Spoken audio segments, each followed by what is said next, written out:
प्रार्थना करते हैं। धन्यवाद धन्यवाद देते पिता परमेश्वर, आज के दिन के लिए पिता परमेश्वर हम तुझे धन्यवाद देते पिता परमेश्वर।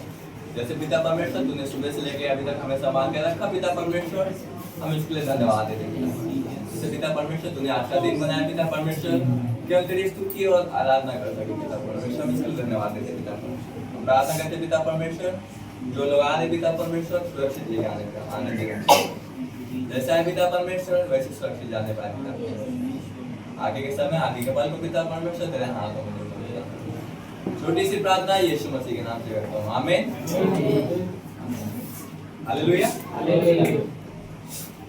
तो क्रिसमस का महीना है और हॉल भी बुक किया गया है, तो आप सभी तैयार होके आइए। कपड़ा ले लिए होंगे, आए हो सब लोग। मैं एग्जांपल देता हूँ कि मेरी मम्मी ने बाल कलर किया है और मेरी मम्मी ने एक साड़ी लेने गए थे, दो साड़ी लेके आए, एक साड़ी कोई पहन। हालेलुया। तो मेरा एक क्वेश्चन था सबसे पहले, अभी मैं थोड़ा वहाँ बैठा हुआ था, सोच रहा था क्या प्रचार करूँगा। मैंने ज़्यादा कुछ प्रिपेयर नहीं किया है, थोड़ा टाइम में प्रचार करके खत्म करूँगा क्योंकि मेरे बाद बाकी लोग भी हैं। आमीन। तो एक छोटा सा क्वेश्चन पूछूंगा जल्दी से, क्या हमारा उद्धार हुआ है? आमीन। अगर उद्धार हुआ है तो कैसे? कोई बोल सकता है हमारा उद्धार हुआ है? अगर हमारा उद्धार हुआ है तो कैसे हुआ है? हमने उद्धार कैसे पाया है? यीशु मसीह पर विश्वास किया और हमारा उद्धार हो गया। हाँ, हमारे पापों के द्वारा हमारा उद्धार हुआ है। उस क्वेश्चन का आंसर ढूंढते हम पहुंचते हैं मत्ती 1 अध्याय, उसमें एक मत्ती का पहला अध्याय में, और उसका 18 से लेके 21 तक, लेकिन हम पूरा नहीं पढ़ेंगे, बस थोड़ा सा पढ़ के खत्म करेंगे। हम सभी अपनी बाइबल खोलेंगे, मत्ती 1 अध्याय। हाँ, मत्ती 1।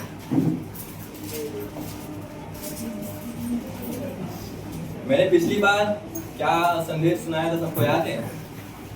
हाँ? थोड़ा संदेश से जाने से पहले हम सब बात करते हैं कि हमने पिछले टाइम क्या संदेश सुना था। क्या सुना था संदेश? क्या परमेश्वर का भय। परमेश्वर का भय। 40वां कोड़ा। हाँ, 40वां कोड़ा याद रखो सब लोग में। तो एक और बार फिर उस दिन का मेरा विषय था कि हमें परमेश्वर का भय किस तरह मानना है। हमने 40वां कोड़े के बारे में सुना था, उस कुल्हाड़ी को सुना था जो हमारे गर्दन पे रखी हुई है। अगर हम अच्छा फल नहीं लाते उसके विरुद्ध में तो हम काटेंगे और आग की छील में झोंके जाएंगे। वो आग की छील कभी बुझती नहीं। आमीन। तो आज का हम सुनेंगे, लास्ट महीना है तो हम सुनेंगे यीशु मसीह के आने का उद्देश्य। आमीन। यीशु मसीह आया, सबको पता है ना? यीशु मसीह आया, क्यों आया? यीशु मसीह क्यों आया? हम पापों में बहुत डूबे हुए थे, इसके लिए आया, हमारे पापों को क्षमा किया में। तो हम देखते हैं मत्ती 1 अध्याय। किसी ने खोला अपना बाइबल? 18 अध्याय देख लो, इसमें लिखा है यीशु का जन्म। पूरा नहीं पढ़ते, बस थोड़ा सा पढ़ेंगे। जब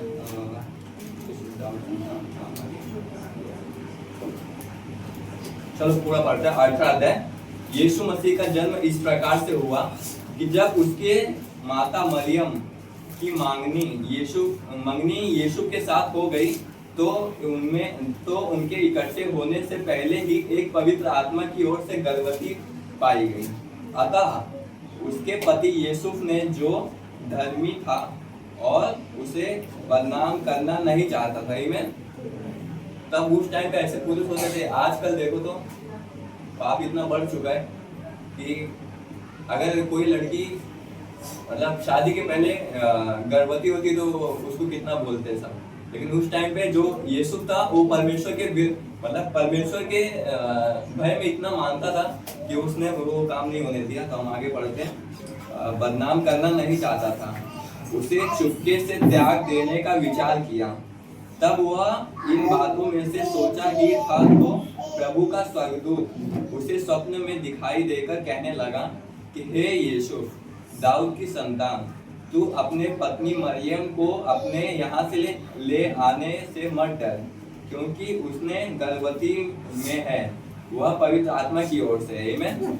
यहाँ पर देखते कि मरियम जो स्त्री थी वो गर्भवती हुई और उन्होंने तो यूसुफ ने सोचा कि मैं इसको छोड़ देता हूँ, मतलब सबके मन में आता है। लेकिन परमेश्वर उसके एक दूत उसके स्वप्न में आया और कहने लगा कि तू यहाँ से उसको लेकर कहीं और जा, क्योंकि ये परमेश्वर के द्वारा है, वो परमेश्वर की रीति में। तो हम आगे पढ़ते हैं, क्योंकि जो अगर पवित्र आत्मा की ओर से हम 21वां वचन पे पढ़ते हैं कि वह पुत्र जनेगी और तू उसका नाम यीशु रखना, क्योंकि वह अपने लोगों का उनके पापों के द्वारा पापों से उद्धार करेगा। आमीन। यहाँ पर हमें इस सवाल का आंसर मिलता है। कौन से सवाल का? जो अभी मैंने पूछा था कि क्या हमारा उद्धार हुआ है, अगर हुआ है तो कैसे हुआ है। यहाँ पर हम देखते हैं कि यहाँ पे लिखा हुआ है कि वह जब यीशु मसीह पैदा होगा तो हमारा क्योंकि वह अपने लोगों का उनके पापों के द्वारा उद्धार करेगा। आमीन। हमारा उद्धार हमारे पापों के द्वारा होगा, इसलिए जैसा आरती आंटी ने कहा था। आमीन। तो हम देखते हैं कि यीशु मसीह जब जन्म हुआ तो उनके लिए कोई बच्चा जन्म होता है तो कहाँ जन्म उसका होता है? हॉस्पिटल में जन्म होता है ना। लेकिन जब हमारा यीशु मसीह जन्म हुआ तो उसके लिए कोई हॉस्पिटल नहीं था। कोई हॉस्पिटल नहीं था, वो एक गौशाला होती है, उसमें वो चरनी में वो जन्म हुआ। लेकिन जब वो जन्म हुआ तो बहुत सारे लोग गडरिये लोग थे, वो मतलब जो गडरिये लोग होते हैं भेड़ को चढ़ा रहे थे, तो वहां पे उनको एक तारा दिखा कि तारा वो था कि मतलब स्वर्गदूत था। पहले हम देखते कि गडरिये होते कौन है। जो परमेश्वर का जो दूत आए थे कि चरनी में एक राजा जन्मा है, वही आपका उद्धार करेगा। हम सबने कहानी सुनी है, हमारे पास ने कितनी बार बताया हुआ है कि चरनी में एक था, तो गडरिये रात को भेड़ चरा रहे थे और स्वर्गदूत प्रकट हुआ, बोला कि एक राजा होगा तो सारे गडरिये भेड़ लेके जाते हैं, मजूसी सोना और लोभान लेके जाते हैं ना।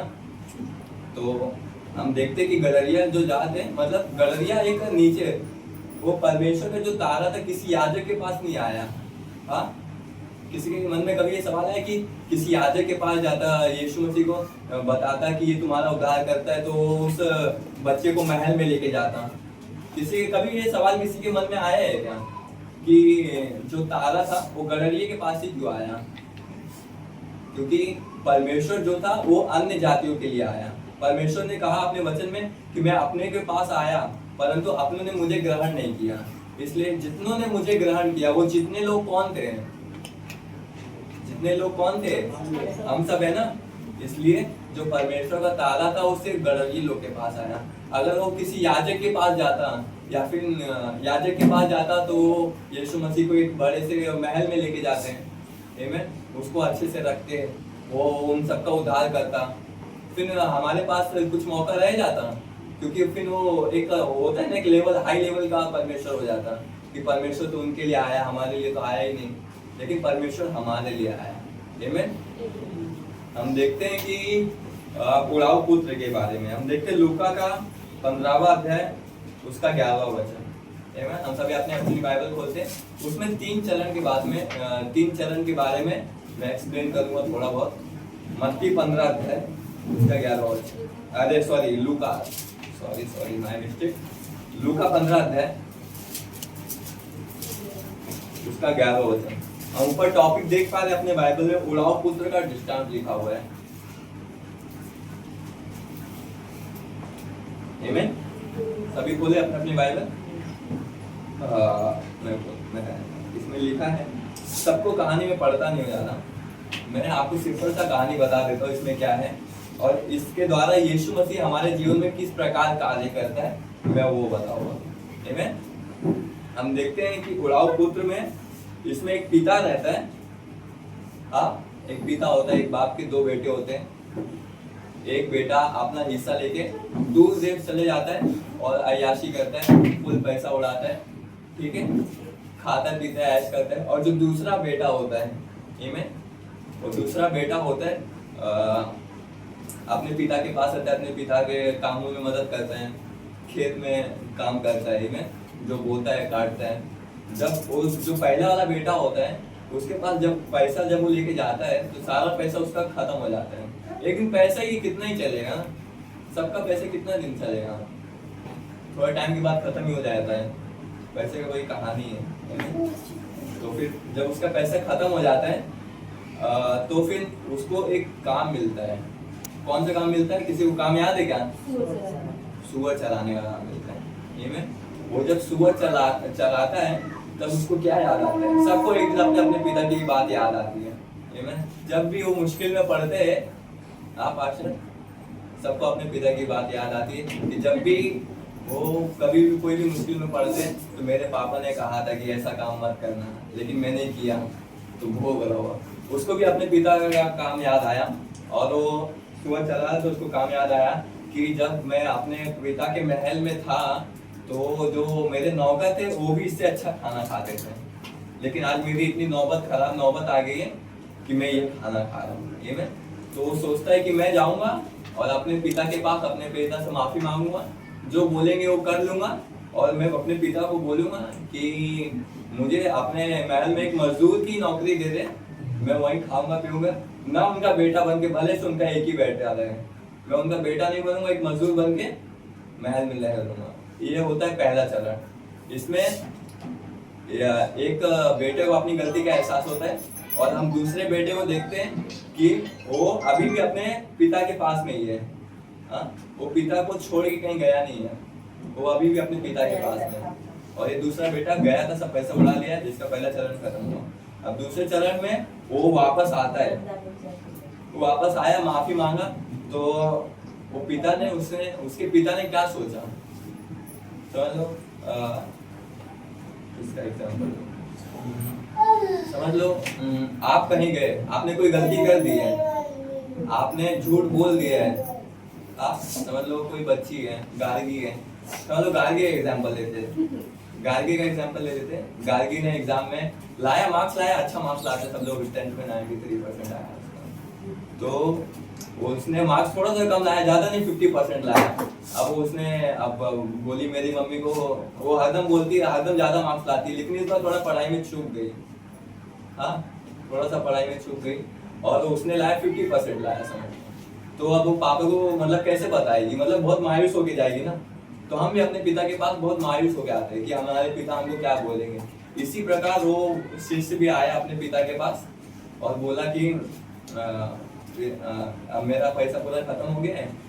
तो जब वो पिता उसको रोज देखता था, जब पिता देखता था ना कि आज भी नहीं आया मेरा बेटा, उसको पिता को पता था कि एक ना एक दिन तो मेरा बेटा जरूर से जरूर आएगा।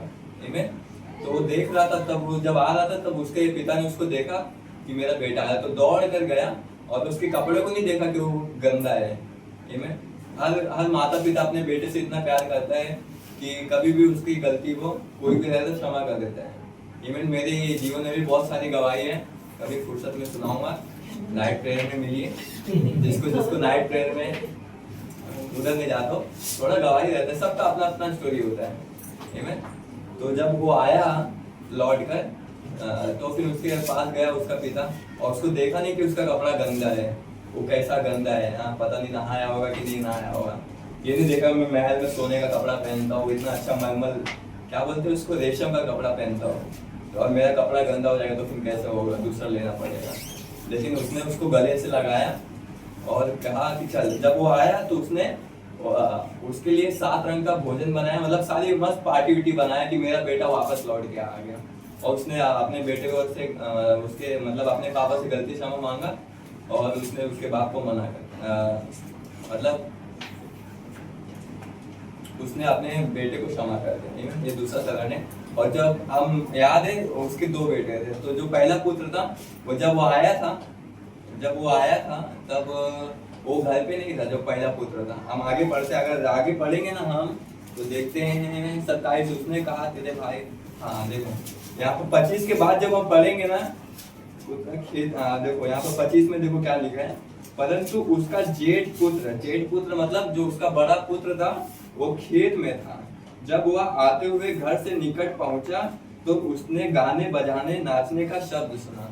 मैंने बताया ना अभी, जब वो आया था तो उसके पिता ने मस्त पार्टी किया, डीजे लगाया, सॉन्ग मतलब सब तैयारी किया, सब भोजन बनाया। तो लेकिन जब उसका बड़ा बेटा था वो गया हुआ था खेत में, हाँ जब वो वापस आया तो उसने पिता से अपने एक सवाल पूछा। क्या सवाल पूछा? उसने सवाल पूछा कि हे पिता, उसने अपने जायदाद का तूने अपना आधा हिस्सा उसे दे दिया और वो जाके खत्म भी कर दिया, और बाकी बचा हुआ हिस्सा है उसने तेरे भाई, तो उसमें उसने एक दास को बुलाकर पूछा ये क्या हो रहा है। जब वो वापस आया तो उसने एक दास से पहले पूछा, पहले पिता के पास डायरेक्ट नहीं गया वो, उसको क्योंकि समझे नहीं। जब उसने दास से पूछा है क्या हो रहा है, तब वो बोलता है कि यहाँ पर तुम्हारा छोटा भाई आया है, इसके वजह में थोड़ा पार्टी चालू है। ठीक है? तो जब उसका डेट खुल तो फिर उसने पिता के पास गया, पूछा कि क्या हो रहा है, तो उसने बताया कि तुम्हारा बेटा तुम्हारा दूसरा भाई आया है, इसके लिए हम लोग थोड़ा सा एंजॉय कर रहे हैं। ठीक है? तो जब उसने बोला कि पिता, जब वो तेरे को छोड़ के चला गया था और तेरी सारी कमियों को मैंने पूरा किया, अब तेरी उम्र नहीं रहेगी तू खेत में काम कर रहे, उस टाइम मैंने तुझे संभाला, और आज तू फिर उसको आया तो तू वापस उसको घर में लेके आया। कोई भी भाई रहेगा तो ऐसे ही बोलेगा। लेकिन जब उसके पिता ने कहा कि जो तेरा भाई मर गया था और वापस जिलाया गया, और जो तेरा भाई खो गया था वापस मिल गया। इसके लिए जब हम संसार में खोए हुए रहते हैं तो हमें बहुत लोग ताना मारते हैं। हम जब संसार में रहते हैं तो बहुत लोग ताना मारते कि तुम्हारा कुछ हो नहीं रहा है, लेकिन जब परमेश्वर में आते हैं तो हमें उस आशीष को प्राप्त होते हैं जो हमें मिलते हैं। हम देखते हैं यीशु मसीह के, आपने यीशु मसीह की पूरी पिक्चर देखी रहेगी क्या? जो देखो 1 घंटे 1.5 घंटे की जो बनी हुई है, उसमें यीशु मसीह ने कौन कौन से कार्य किए आपको पता है?